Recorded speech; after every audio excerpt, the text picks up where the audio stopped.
नमस्कार दोस्तों। क्या आपने गौर किया है कि रिलायंस जियो सिर्फ एक टेलीकॉम ऑपरेटर नहीं है, बल्कि एक पूरा डिजिटल इकोसिस्टम है। और जब इसका आईपीओ आने वाला है तो सबसे बड़ा सवाल यही है कि जियो का असली गेम क्या है। आज हम करेंगे डीप डाइव एनालिसिस, जियो का बिजनेस मॉडल, इंडस्ट्री डायनामिक्स और आईपीओ के बाद आने वाला डायरेक्शन, मोनेटाइजेशन की स्ट्रेटेजी और रिस्क फैक्टर्स। लेकिन याद रखिए, यह वीडियो केवल एजुकेशनल पर्पज के लिए है, इन्वेस्टमेंट एडवाइस नहीं है। अगर जियो के सफर की बात करें तो इनका सब्सक्राइबर एक्सप्लोजन 2016 में इनकी एंट्री हुई फ्री डेटा और चिप टैरिफ से सिर्फ 6 साल में 100 मिलियन से 450 मिलियन से भी ज़्यादा सब्सक्राइबर इनके हुए।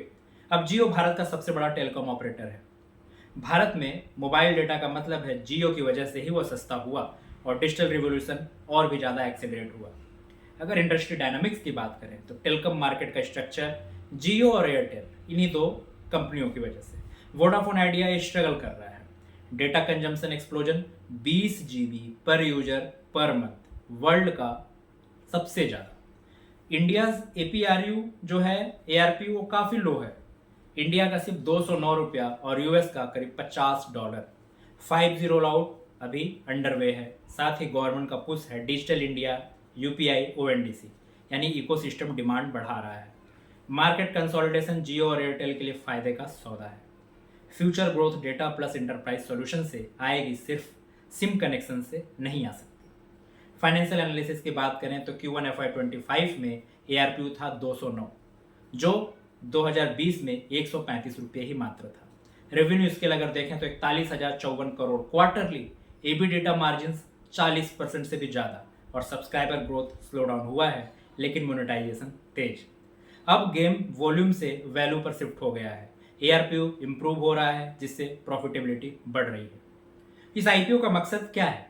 आईपीओ से जो भी फंड आएंगे उससे डेट रिड्यूस होगा, साथ ही expansion, valuation unlocking for Reliance shareholders, listing transparent रहेगी, प्लस ग्लोबल इन्वेस्टर्स का पार्टिसिपेशन, और biggest listed telecom company in India बनने जा रही है। आईपीओ सिर्फ पैसा जुटाने का रास्ता नहीं है, बल्कि ग्लोबल इमेज बिल्ड करने का वेपन भी है। जब जियो सिर्फ सब्सक्राइबर ऐड नहीं कर रहा, इसका फोकस है वैल्यू एडेड सर्विसेज पर। जियो सिनेमा, जियो सावन, जियो मार्ट, साथ ही साथ क्लाउड, आईओटी यानी इंटरनेट ऑफ थिंग्स, एआई यानी आर्टिफिशियल इंटेलिजेंस, और premium plans enterprise use cases के साथ, और पेमेंट्स एंड शॉपिंग्स जैसे ओटीटी पर भी काम चल रहा है। मोनेटाइजेशन का मतलब है सब्सक्राइबर से ज़्यादा रेवेन्यू एक्सट्रैक्ट करना। यही जियो का नेक्स्ट ग्रोथ इंजन है। पर कुछ कंसर्न्स और चैलेंजेस दिख रहे हैं, जैसे कि स्मार्टफोन डिपेंडेंसी, रूरल मार्केट अभी फुली टैप्ड नहीं है, प्लस 5G इन्वेस्टमेंट जिसमें बहुत ही हेवी कैपिटल की दरकार है, plus competition from Airtel, premium segment positioning और रेगुलेटरी अनसर्टेनिटी।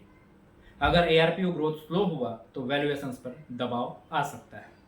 यूएस और यूरोप टेलकोज एआरपीओ में करीब $30 से $50 डिमांड करते हैं। जियो का मात्र 209 रुपये यानी $2.5। तो मोनेटाइजेशन गैप काफ़ी ह्यूज है, मतलब लॉन्ग रनवे है। लेकिन ग्लोबल प्लेयर्स डाइवर्सिफाइड हैं, मीडिया, कंटेंट, इंटरप्राइज। जियो भी उसी दिशा में बढ़ रहा है। फ्यूचर आउटलुक की बात करें तो सब्सक्राइबर बेस सैचुरेशन तो होना ही है, पर फोकस अब शिफ्ट हो रहा है सर्विसेज पर। रिलायंस शेयर होल्डर के लिए वैल्यू अनलॉकिंग होगा। Next 5 years 5G plus IoT यानी एआरपीयू का ग्रोथ निश्चित है। डिजिटल सर्विसेज यानी non telecom revenue, super app strategy भी इनकी है, यानी कंप्लीट इकोसिस्टम। अगर जियो सफल रहा तो यह सिर्फ टेलीकॉम स्टॉक नहीं, बल्कि इंडिया डिजिटल प्रॉक्सी बन जाएगा। सब्सक्राइबर ग्रोथ प्लान फेज अब खत्म हो चुका है, अब मोनेटाइजेशन की बारी है। साथ ही साथ टेलीकॉम डुओपोली यानी stable competitive advantage, high capex की दरकार पड़ेगी, साथ ही रेगुलेशन को भी देखना पड़ेगा। डिजिटल सर्विसेज जो है इसका एक री रेटिंग ट्रिगर होगी पूरी रिलायंस इंडस्ट्रीज के लिए। तो दोस्तों, जियो आईपीओ की कहानी सिर्फ एक लिस्टिंग नहीं, बल्कि इंडिया डिजिटल रिवॉल्यूशन की कहानी है। यह बताती है कि कैसे रिलायंस सिर्फ टेलीकॉम नहीं, बल्कि पूरे डिजिटल फ्यूचर को कैप्चर कर रहा है। एक बार फिर से याद दिला दूं, यह वीडियो केवल एजुकेशनल पर्पज के लिए है। इन्वेस्टमेंट के लिए हमेशा अपने एडवाइजर से सलाह लें। अगर आपको यह एनालिसिस पसंद आया हो तो वीडियो को लाइक करें, शेयर करें और सब्सक्राइब करना ना भूलें। धन्यवाद।